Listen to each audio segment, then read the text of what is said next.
ibada tafsiri yake ndani ana roho anayemfanya awe mtu wa ibada. Tunaposema ndani tunamaanisha uweza wa ndani, msukumo wa ndani, yaani msukumo wa roho wa Mungu ndani. Roho wa Mungu anapokuwa ndani ndiye anayesukuma ibada ndani ya mtu. Bwana Yesu asifiwe. Haleluya. Hebu angalia jirani yako, muulize, wewe ni mtu mwenye roho ya ibada?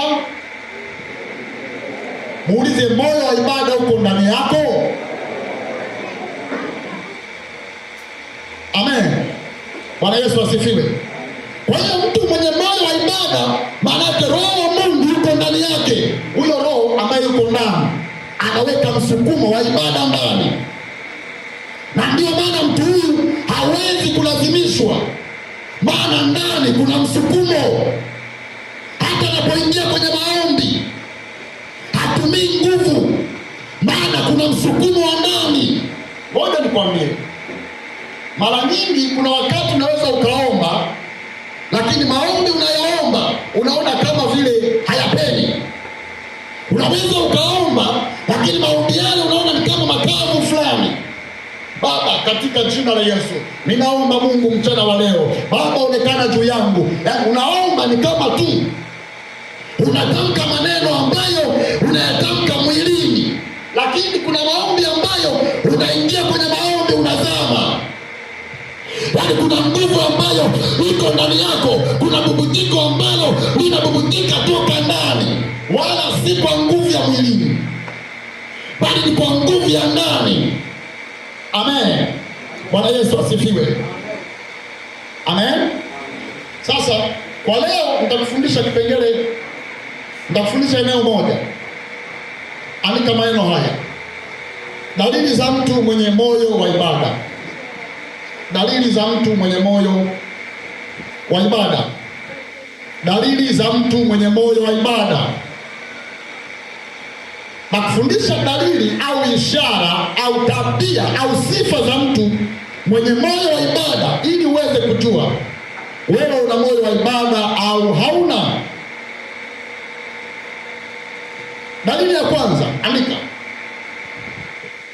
Dalili ya kwanza, andika: humwamini Mungu katika roho. Humwamini Mungu na kumwabudu katika roho na kweli. Hiyo ni sifa ya kwanza ya mtu mwenye roho ya ibada. Anamwamini Mungu na kumwabudu katika roho na kweli. Hapo utanielewa.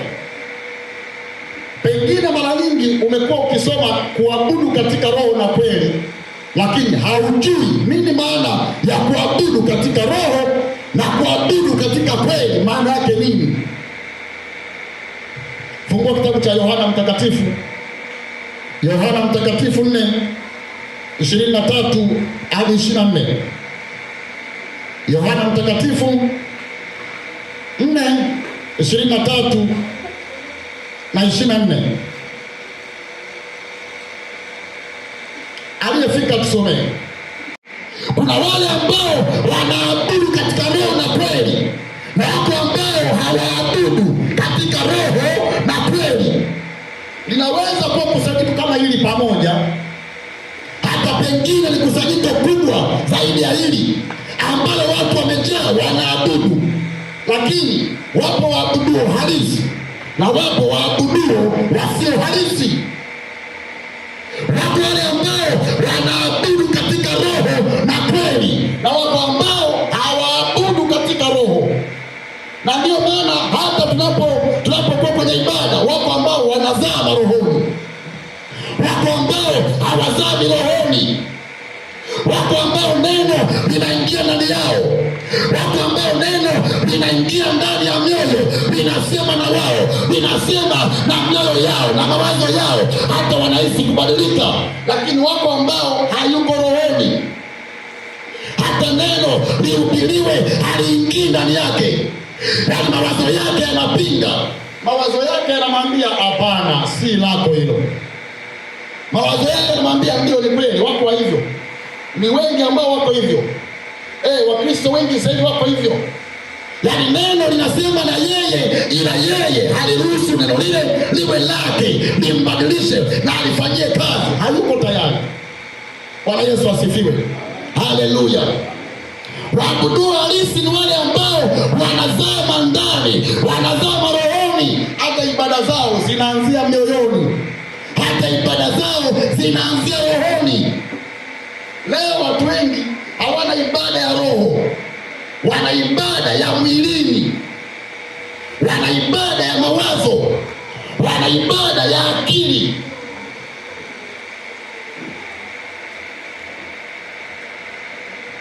Maandiko yanasema maandalio ya moyo. Maandalio ya moyo ni nani? Bwana Yesu asifiwe. Maandalio ya moyo ni ya mwanadamu. Wangapi wanaandaa mioyo yao kumwabudu Mungu? Leo hii ni wangapi wanafanya maandalizi ya mioyo kwa ajili ya kumwabudu Mungu? Wangapi leo anakaa nyumbani kwake anawaza ibada, anamwambia Mungu, Mungu, kesho naenda ibadani, kesho naenda kuabudu wewe, ni siku ya ibada. Mungu, ninaomba siku ya kesho useme na mimi, hata neno ambalo litahubiriwa liwe langu. Yaani anamwomba Mungu, anamwambia Mungu, hata kama unasema na mtumishi wako, naomba neno ambalo unampa, hata ujumbe unaompa uwe ujumbe ambao utagusa maisha yangu. Anaenda mbali zaidi. Mungu, kwenye ibada hiyo nikutolee nini? Mungu, kwenye ibada hiyo nikutolee sadaka, nikutolee sadaka gani? Ndio keja yako, mwangalia usoni, muulize, sadaka uliotoa ni Roho Mtakatifu alikwambia? Na ndio maana ibada zao zinakuwa ibada dhaifu, wala sio ibada ya kumaanisha, maana haianzi rohoni. Wacha nikwambie, ibada ina nguvu kiroho, na wala ibada haina nguvu kimwili. Maana matokeo ya ibada yataonekana mwilini, ila nguvu ya ibada inaanzia rohoni. Anaabudu, anawaza meka, huyo yuko rohoni. Huyo jana sema ukweli, yuko rohoni huyo. Bwana Yesu asifiwe.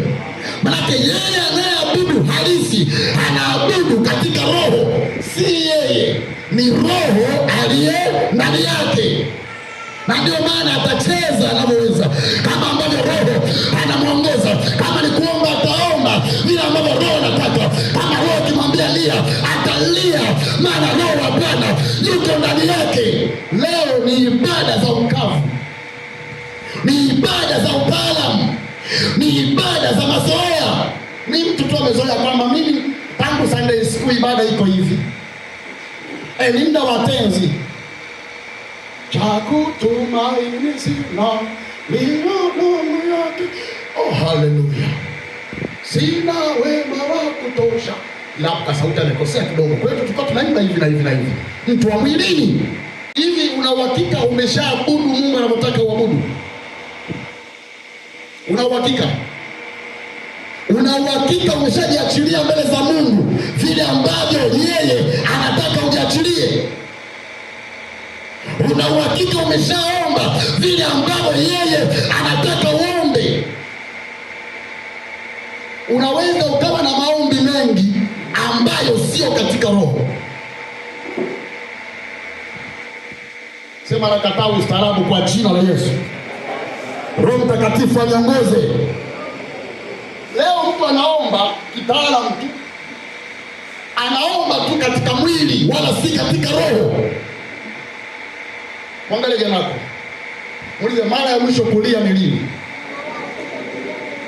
Analia, anaomboleza, analia hata ajui alieje. Analia, sauti inakutumia ndani, wala sio yeye. Yuko roho ambaye analia ndani yake, wala sio yeye. Yuko roho ambaye anaomboleza ndani yake. Bwana anahitaji watu wa ibada wenye mioyo ya namna hiyo. Leo watu wa namna hiyo hawapo.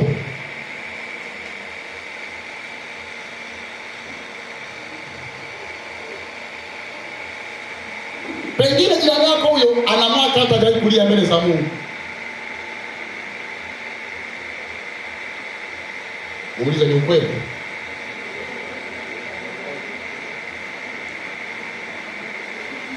Mimi ni mwanaume bana. Kwa Mungu kuna mwanaume? Mimi ni mwanaume bana, machozi yetu yako mbali. Nani kwambia yako mbali? Roho wa Mungu iko mbali na wewe. Na ndio maana bado hujazama. Ibada ambayo inampendeza Mungu, inamgusa Mungu, ambayo inaenenda sawasawa na makusudio na maelekezo ya Bwana. Ukifanikisha kufanya ibada ambayo Mungu anataka uifanye, maisha yako hayawi ya kawaida. Ukifanikisha kufanya ibada ambayo ikamtosheleza Mungu, yaani ukafulfili ile kiu ya Mungu aliyotamani aipate toka kwenye ibada yako, maisha yako hayawi ya kawaida. Bwana Yesu asifiwe. Namba 2, andika namba 2. Andika, hutoa maisha yake kuwa dhabihu hai mbele za Mungu. Yaani mtu mwenye moyo wa ibada huyo anayatoa maisha yake kuwa dhabihu. Maana moyo wa ibada unamfanya awe tayari kuutoa mwili wake, awe tayari kuyatoa maisha yake, maana ana moyo wa ibada ndani. Fungua kitabu cha Warumi, anasema itoeni miili yenu iwe dhabihu takatifu, iwe sadaka mbele za Mungu. Toa mwili wako. Kwa hiyo nikwambie, shetani anapambana sana aitumie miili yetu, si ndio jamani? Mwambie jirani, shetani anatamani mwili wako. Ndio maana anatamani autumie kwenye ulevi, autumie kwenye zinaa, autumie kwenye ugomvi, autumie kwenye kupigana, autumie hata kwenye kuua, si ndio jamani? Mtu anachukua bastola anapiga mtu anaua, maana yake anatumia mwili wake kuua. Amen. Bwana Yesu asifiwe. Kwa hiyo Roho wa Mungu naye pia huwa anajitahidi ndani yetu aitumie miili yetu. Sasa yeye ambaye ana moyo wa ibada huwa yuko tayari kutumika kwa Mungu. Unapoenda kwenye maombi kanisani, maana yake umeupeleka mwili wako. Hata unaomba katika jina la Yesu, ninaharibu mapepo na kanyaga majini kwa jina la Yesu, naingia katika ulimwengu wa roho na kamata falme zote za giza katika ulimwengu wa roho kwa jina la Yesu, ninakanyaga, ninaangamiza. Unaomba. Maana yake jamani, unapofanya maombi namna hiyo, maana yake hapo mwili unatumika kiroho na kimwili. Mwambie hapo mwili wako unahitajika. Mwambie tena. Bwana Yesu asifiwe. Unahitajika umtumikie Mungu. Hata mwili wako utumike kwa Bwana. Hivi jamani, angalia watu wa giza, miili yao inapotumika gizani. Angalia watu wa giza vile ambavyo wanatumikishwa. Hivi kati ya yule mchawi wa jirani yako na wewe, nani ambaye mwili wake unatumika vizuri kiroho? Usitenganishe kiroho, ile kiroho katika giza au kiroho katika Mungu. Ni mwili wa nani unatumika vyema kiroho? Maana akiambiwa hakuna kulala, ni kwenda kujoga, hawezi kusema leo na usingizi sana. Na naweza kushangaa kuna baadhi ya wachawi hata mchana unamwona yuko amefanya nini? Amechoka, maana usiku alikuwa busy.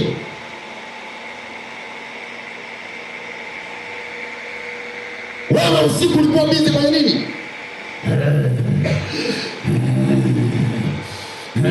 Busy. Roho wa Mungu anakuambia hapana, amkaombe.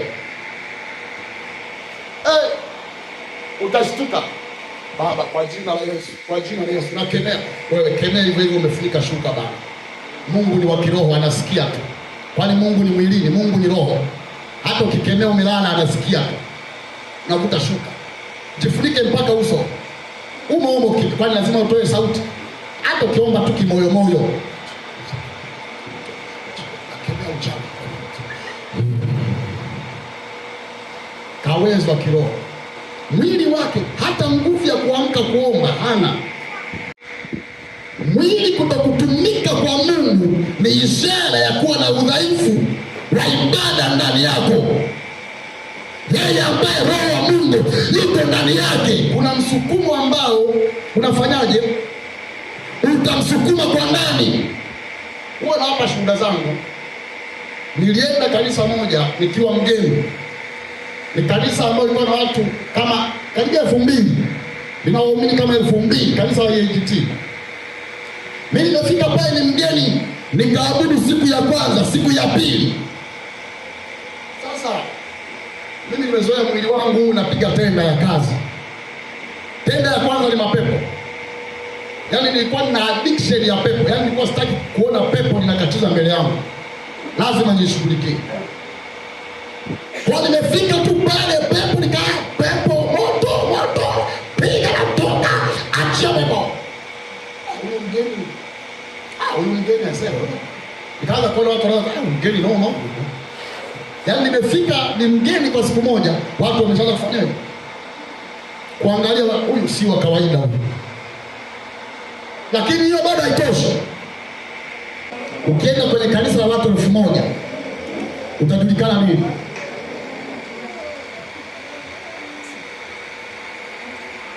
Utatumikaje? Nitaimba. Utaimba.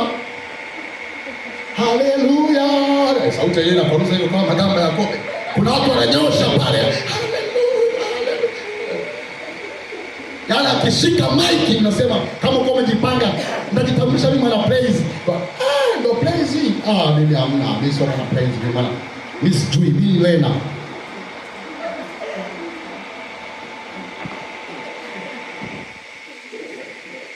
Bwana Yesu asifiwe sana. Haleluya. Mimi ni mhubiri. Unafika pale kakijana kamepewa maiki. Mimi ni mwana maombi, kamepewa maiki pale, kanachakaza nguvu za giza. Hebu mwani nisikie kwanza kalamu bomoa. Kama kana bomoa kiasi. Kaka nikamzee wa kanisa au nikanani hapa? Ana cheo gani? Maana cheo chochote. Kuna mimi maombi sijui bado mimi kwenye maombi, mimi sio mwana maombi. Wengine umeshajitambulisha kwa mimi mwana maombi. Bwana ananitumia sana kwenye kuongoza maombi. Alafu nakuja kusikia maombi. Sasa mtumishi wa muongoza maombi, mimi. Bora jifunza kwa neema ya Bwana. Mtumishi alisema ni mwana praise. Bado sauti yangu bado nikawa najifunza bado. Haleluya. Bwana Yesu asifiwe. Yeye mwenye moyo wa ibada ataonekana kwa namna yoyote. Leo hii duniani Mungu anachagua wanangu walionichezea. Sasa nawapa fadhili. Leo walionichezea vyema na wainua juu. Ambaye hana kazi nampa kazi. Ambaye hana ndoa nampa ndoa. Ambaye ana mgonjwa namponya. Leo natenda fadhili. Walionichezea vizuri hata moyo wangu ukaguswa. Mungu ndiye anapoota kwemo duniani leo.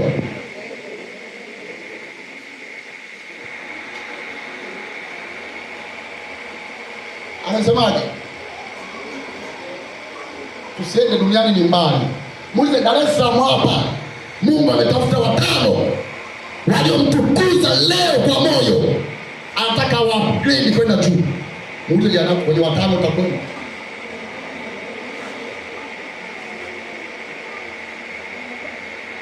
Sasa mwili wako unamtumikiaje Mungu? Hata kucheza uwezi. Kuna wengine miili inazini usiku kucha.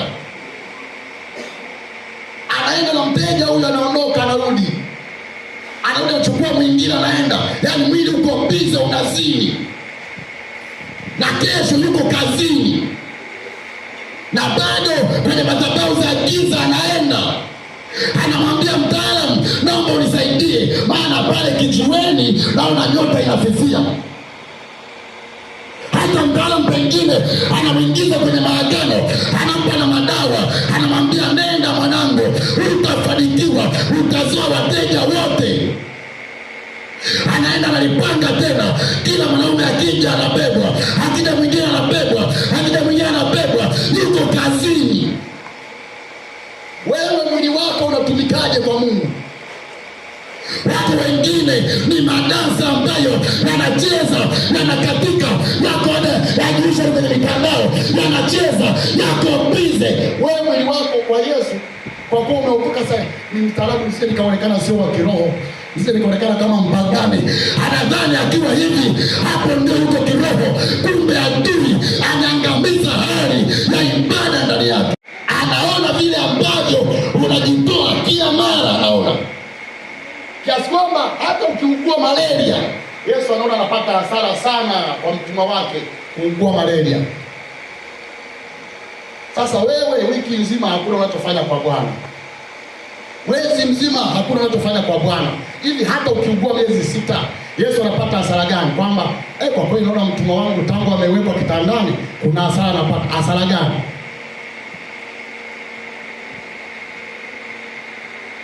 Bwana Yesu asifiwe. Haleluya. Jamani, unakasirika?